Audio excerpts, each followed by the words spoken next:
بسم اللہ الرحمن الرحیم۔ السلام علیکم۔ حشر میں رسوا کرنے والے اعمال۔ سورہ اسرافیل کے ساتھ جب لوگ اپنی اپنی قبروں سے اٹھیں گے تو کچھ لوگوں کے چہرے مطمئن، مسرور، بارونق اور روشن ہوں گے، جبکہ کچھ لوگوں کے چہرے بے رونق، سیاہ، خوف زدہ اور مغموم ہوں گے، اور جب اپنے سامنے مطمئن، مسرور، بارونق اور روشن چہرے دیکھیں گے تو یقیناً ان کے اندر اپنی ذلت اور رسوائی کا احساس کئی گنا بڑھ جائے گا۔ لوگ اپنی قبروں سے بے لباس اٹھیں گے۔ سب سے پہلے حضرت ابراہیم علیہ السلام کو لباس پہنایا جائے گا، اس کے بعد رسول اکرم صلی اللہ علیہ وآلہ وسلم اور دیگر انبیاء اکرام کو لباس پہنایا جائے گا، پھر دوسرے اولیاء، صلحاء اور شہداء اور اہل ایمان کو لباس پہنائے جائیں گے، لیکن کفار و مشرک، منافق، فساق اور فجار بے لباس ہی رہیں گے۔ بے لباس لوگ اپنے سامنے زرق برق خوبصورت لباس میں اہل ایمان کو دیکھیں گے تو یقیناً ان کی ذلت اور رسوائی میں کتنی ہی ذلتوں اور رسوائیوں کا اور بھی اضافہ ہو جائے گا۔ لوگ اپنی قبروں سے بھوکے پیاسے اٹھیں گے، لیکن اہل ایمان کو انبیاء کرام اپنے اپنے حوض سے پانی پلائیں گے۔ کافر، مشرک اور بدعتی بھی پانی پینے کے لیے آگے بڑھیں گے، لیکن انہیں فوراً دھتکار دیا جائے گا۔ یقیناً اس وقت ان کی ذلتوں اور رسوائیوں میں کتنی ہی ذلتوں اور رسوائیوں کا مزید اضافہ ہو جائے گا۔ کچھ لوگ میدان حشر میں اس حال میں کھڑے ہوں گے کہ سورج 1 میل کے فاصلے پر ہوگا، ننگے بدن ہوں گے، بھوک اور پیاس سے مر رہے ہوں گے اور پسینے کی لگام آئی ہوگی۔ جب وہ اپنے سامنے کچھ لوگوں کو عالیشان نورانی مسندوں پر گہرے سایوں کے نیچے آرام کرتے دیکھیں گے تو ان کی ذلت اور رسوائی میں یقیناً ناقابل بیان اضافہ ہو جائے گا۔ حشر میں یہ رسوائیاں اور ذلتیں تو وہ ہوں گی جو کفار، مشرکین، منافقین، فساق، فجار کو اپنے عام گناہوں کے نتیجے میں دیکھنی پڑیں گی، لیکن بعض اعمال ایسے ہیں جن کے بارے میں رسول اللہ صلی اللہ علیہ وآلہ وسلم نے حشر میں خصوصی سزاؤں کا ذکر فرمایا ہے۔ ذیل میں ہم ان اعمال کا ذکر کر رہے ہیں۔ یقیناً ہر سعادت مند اور قلب سلیم رکھنے والا شخص حشر کے دن ان رسوا کن اعمال سے بچنے کی ہر ممکن کوشش کرے گا۔ ترک نماز۔ ارشاد باری تعالیٰ ہے، جس روز پنڈلی کھولی جائے گی اور لوگ سجدے کے لیے بلائے جائیں گے تو وہ سجدہ نہ کر سکیں گے، ان کی نگاہیں جھکی ہوئی ہوں گی، ذلت اور رسوائی ان پر چھا رہی ہوگی۔ دنیا میں یہ سجدے کے لیے بلائے جاتے تھے جبکہ صحیح سالم تھے تو یہ انکار کر دیتے تھے۔ قیامت کے روز میدان حشر میں لوگوں کو اللہ تعالیٰ کے حضور سجدہ کرنے کا حکم دیا جائے گا۔ جو لوگ دنیا میں باقاعدگی سے نماز پڑھتے رہے ہوں گے انہیں اللہ تعالیٰ توفیق عطا فرمائیں گے اور وہ اللہ تعالیٰ کے حضور سجدے میں گر پڑیں گے، جبکہ بے نماز سجدہ کرنا چاہیں گے لیکن ان سے سجدے کی توفیق سلب کر لی جائے گی اور یوں سارے لوگوں کے سامنے بے نماز ذلیل اور رسوا ہوں گے۔ ترک زکوٰۃ۔ رسول اللہ صلی اللہ علیہ وسلم کا ارشاد مبارک ہے، جو شخص سونے اور چاندی کی زکوٰۃ ادا نہیں کرتا، قیامت کے روز اس سونے اور چاندی کی تختیاں بنائی جائیں گی، پھر انہیں جہنم کی آگ میں گرم کیا جائے گا اور ان سے زکوٰۃ ادا نہ کرنے والوں کی پیشانیاں، پہلو اور پیٹھیں داغی جائیں گی۔ 50,000 سال تک انہیں یہی سزا ملتی رہے گی۔ جو شخص اونٹوں، گایوں یا بکریوں وغیرہ کی زکوٰۃ ادا نہیں کرتا، اسے میدان حشر میں اوندھے منہ لٹا دیا جائے گا۔ وہ اونٹ یا گائے یا بکریاں خوب موٹے تازے ہو کر آئیں گے اور اپنے مالک کو پاؤں تلے رون دیں گے اور منہ سے کاٹیں گے۔ گائے یا بکریاں سینگوں سے ماریں گی۔ یہ سلوک 50,000 سال تک اس سے ہوتا رہے گا۔ سود۔ ارشاد باری تعالیٰ ہے، جو لوگ سود کھاتے ہیں وہ اپنی قبر سے اس طرح کھڑے ہوں گے جس طرح شیطان نے کسی کو چھو کر باولا کر رکھا ہو۔ اسی باولا پن کی حالت میں سود خور میدان حشر میں پہنچے گا اور 50,000 سال کا عرصہ پاگلوں کی طرح ادھر ادھر سرگرداں رہے گا۔ قتل۔ ارشاد نبوی صلی اللہ علیہ وآلہ وسلم ہے، قاتل اور مقتول حشر میں اس طرح آئیں گے گویا مقتول کے ہاتھ میں قاتل کا سر اور پیشانی ہوگی، مقتول کی رگوں سے تازہ خون بہہ رہا ہوگا اور وہ اللہ تعالیٰ سے عرض کرے گا، اے میرے رب، اس نے مجھے قتل کیا تھا، حتیٰ کہ مقتول اسے گھسیٹتے گھسیٹتے اللہ تعالیٰ کے عرش کے قریب لے جائے گا۔ ناجائز قبضہ۔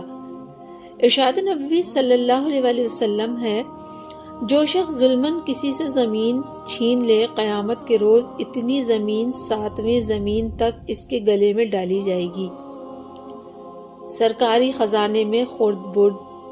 رسول اکرم صلی اللہ علیہ وآلہ وسلم نے حضرت سعد بن عبادہ رضی اللہ تعالی عنہ کو حکم دیا، جاؤ فلاں قبیلے کی زکوٰۃ اکٹھی کر کے لاؤ، اور ساتھ فرمایا، دیکھو قیامت کے روز ایسی حالت میں نہ آنا کہ تمہاری گردن یا پیٹھ پر جوان اونٹ ہو جو بلبلا رہا ہو۔ صحابی نے عرض کیا، یا رسول اللہ صلی اللہ علیہ وآلہ وسلم، مجھے اس ذمہ داری سے سبکدوش کر دیجئے۔ آپ صلی اللہ علیہ وآلہ وسلم نے انہیں سبکدوش فرما دیا۔ سرکاری خزانے سے لوٹا گیا مال ثبوت کے طور پر لوٹ مار کرنے والے کے کندھے پر ہوگا، جسے ساری دنیا دیکھے گی، اور یوں لوٹ مار کرنے والوں کو سر عام ذلت اور رسوائی کا اہتمام ہوگا۔ ظلم۔ ارشاد مبارک ہے، ظلم قیامت کے روز تاریکیاں ہوں گی، ظالم لوگ حشر کا سارا عرصہ اندھیروں میں ٹھوکریں کھاتے پھریں گے، کوئی مددگار اور سہارا دینے والا نہیں ہوگا۔ تکبر۔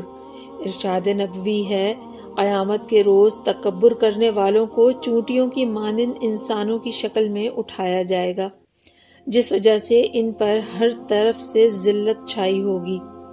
عہد شکنی۔ ارشاد مبارک ہے، عہد شکنی کرنے والا شخص میدان حشر میں اس طرح آئے گا کہ اس کی پیٹھ پر جرم کے مطابق چھوٹا یا بڑا جھنڈا ہوگا۔ ہر آدمی کو دیکھنے سے ہی پتہ چل جائے گا فلاں آدمی نے کس درجے کی عہد شکنی کی ہے۔ بلا ضرورت مانگنا۔ آپ صلی اللہ علیہ وآلہ وسلم کا ارشاد ہے، جس نے مستغنی ہونے کے باوجود لوگوں سے مانگا، وہ قیامت کے روز اس حال میں آئے گا کہ اس کا سوال اس کے منہ پر چھلے ہوئے نشان کی طرح ہوگا۔ ریا اور نمائش۔ آپ صلی اللہ علیہ وآلہ وسلم نے فرمایا، ریا اور نمائش کرنے والوں کی اللہ تعالیٰ میدان حشر میں دی گئی سزا کی خوب نمائش اور ریا کریں گے۔ بیویوں کے درمیان عدل نہ کرنا۔ ارشاد نبوی صلی اللہ علیہ وآلہ وسلم ہے، جس شخص کی 2 بیویاں ہوں اور وہ ان دونوں میں سے کسی ایک کی طرف جھک جائے، وہ قیامت کے روز اس حال میں آئے گا کہ اس کے جسم کا آدھا حصہ فالج زدہ ہوگا۔ بعض اعمال کے بارے میں رسول اکرم صلی اللہ علیہ وآلہ وسلم نے ارشاد فرمایا کہ ان کے مرتکب افراد کی طرف اللہ تعالیٰ قیامت کے روز نظر کرم نہیں فرمائیں گے۔ وہ اعمال حسب ذیل ہیں: والدین کی نافرمانی، عورتوں کا مردوں سے مشابہت اختیار کرنا، لباس، تراش خراش، عادات و اطوار اور چال ڈھال وغیرہ ہر چیز میں مشابہت اختیار کرنا مراد ہے۔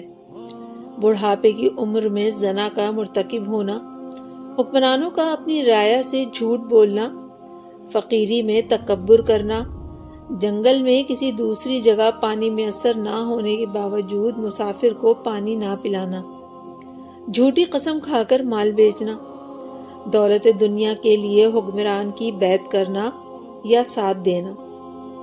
یوں یہ وہ اعمال ہیں جن کی وجہ سے اللہ تعالیٰ لوگوں کی طرف نظر کرم نہیں فرمائیں گے، نہ انہیں پاک اور صاف کریں گے۔ حشر میں کسی انسان کے لیے اس سے بڑی ذلت اور رسوائی اور کیا ہوگی کہ رحمان و رحیم ذات اسے اپنی رحمت سے محروم کر دے۔ لمحہ بھر کے لیے تصور کیجئے، دنیا میں انسان کو اپنی عزت کتنی عزیز ہے۔ انسان ہر اس غلطی سے بچنے کی کوشش کرتا ہے جس سے اس کی عزت پر حرف آ سکتا ہو، اور اگر کوئی غلطی ایسی سرزد ہو جائے تو اسے چھپانے کی کوشش کرتا ہے، کہیں دوسروں کے سامنے خفت نہ اٹھانی پڑے۔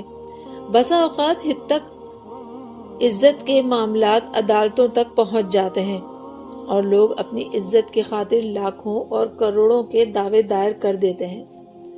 غور فرمائیے، آخرت میں ہم اپنی ہتک اور رسوائی سے بچنے کے لیے کتنے فکر مند ہیں، جہاں نہ کوئی غلطی چھپائی جا سکے گی، نہ کسی پر حتک عزت کا دعویٰ دائر کیا جا سکے گا۔ اگر ہمارا آخرت پر ایمان کا دعویٰ سچا ہے تو پھر ہمیں دنیا کی ذلت اور رسوائی کے مقابلے میں آخرت کی ذلت اور رسوائی سے بچنے کے لیے کہیں زیادہ فکر مند ہونا چاہیے۔ اگر غفلت یا لا علمی کی وجہ سے کوئی شخص کسی ایسے گناہ کا مرتکب ہو رہا ہے جو آخرت میں ذلت اور رسوائی کا باعث بن سکتا ہے، تو اسے فوراً وہ عمل ترک کرنا چاہیے اور آئندہ کبھی اس گناہ کے قریب نہ جانے کا عزم صمیم کرنا چاہیے۔ گزشتہ گناہوں پر ندامت کے ساتھ اللہ کے حضور توبہ و استغفار کرنی چاہیے۔ امید ہے رحیم و غفور ذات ہمارے گزشتہ گناہ معاف فرما کر آئندہ کے لیے ہمارے اعمال کی ضرور اصلاح فرما دے گی۔ لیکن اگر کوئی شخص یہ سب کچھ جاننے کے باوجود مذکورہ اعمال کو ترک نہیں کرتا تو پھر یہی وہ لوگ ہوں گے جو قیامت کے روز خود اعراف کریں گے، کاش ہم دنیا میں غور سے سنتے اور عقل سے کام لیتے تو آج جہنم والوں میں شامل نہ ہوتے۔ اللہ تعالیٰ ہر مسلمان کو اس برے انجام سے محفوظ رکھیں اور حشر میں رسوا کرنے والے اعمال سے بچنے کی توفیق عطا فرمائیں۔